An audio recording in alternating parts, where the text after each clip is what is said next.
Beth Irwin has been a Baha'i for a little over a year.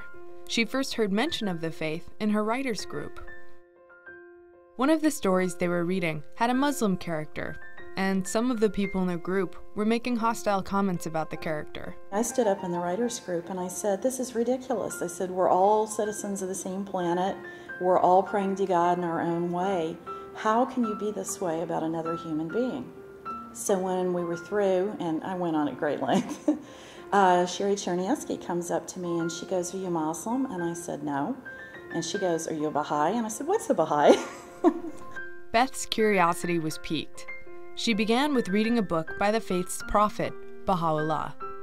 The book is called Epistle to the Son of the Wolf. I think it was about page 17 that I looked up and realized I was really late for an appointment.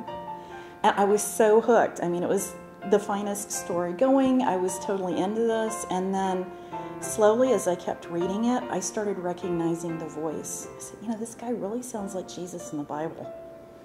So I kept reading and I kept reading. Beth read every Baha'i book she could find, taking scholarly notes as she went along.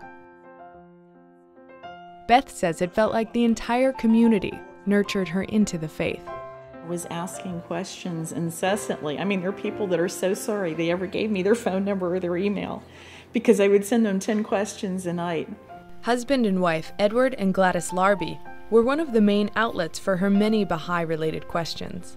I think I spent more time at their house some weeks than I did at my own. The feeling of their house when you walk in the first door and Gladys just throws her arms open and goes, "Allah, come in." And it's like, oh, family.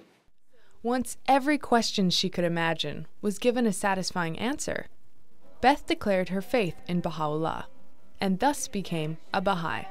It's so rewarding. I mean, I have got so many friends. I've gone from being an only child to having this really huge family. And I think the biggest thing about this community is if I wanted to do something every night of the week, there would be something every night of the week I could be doing. Like many people from this part of Florida, Beth was raised in a military family and served in the military herself. Her upbringing and her duty took her all around the world. I've spent so much of my life living in foreign countries. I'm used to being the person who doesn't speak the language, who goes into the grocery store and comes out with totally the wrong thing because I can't read the labels, who can't find clothes in my size. I was always the one that stands out like the sore thumb whenever you go anywhere.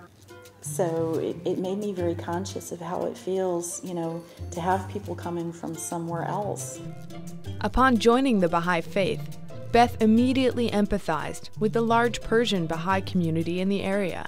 Of course, when you come to the other country, you have a different culture, different language. Everything is different.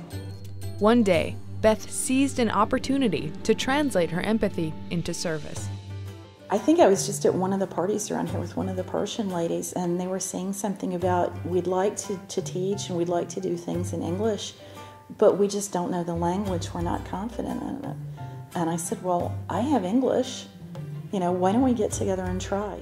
So Beth ventured into unfamiliar territory and tried on the role of a tutor. A tutor is someone who facilitates a group that studies Baha'i scripture and writings. In the beginning, her study circle had 3 or 4 members, but within a couple of months, it ballooned to more than 20. And we were just taking our time because when I started it with them, and it was trial and error, it was, okay, read through it once. Now tell me what English words you need. We just had a rule. Nobody laughs at anybody because we all have problems with each other's language.